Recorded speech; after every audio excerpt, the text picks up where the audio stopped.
السلام عليكم ورحمة الله وبركاته. أعزائي المتابعين عندي في القناة، حياكم الله، نورتونا بفيديو جديد. أمس وأنا أقلب في اليوتيوب ألقي فيديوهات على الذكاء الاصطناعي، وشوفوا إيش صنعت في الذكاء الاصطناعي. بس طلعت والله حاجة حلوة.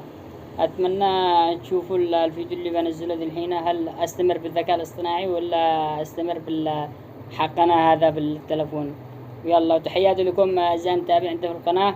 لا تنسوا الاشتراك عندي في القناة وتفعلوا زر الجرس، واعذرونا إن احنا تأخرنا بالفيديو هذا، إننا كان معي عملية زايدة والحمد لله تعافيت، والحين بنزل فيديوهات جديدة. شكرا على متابعتكم. أخوكم محمد.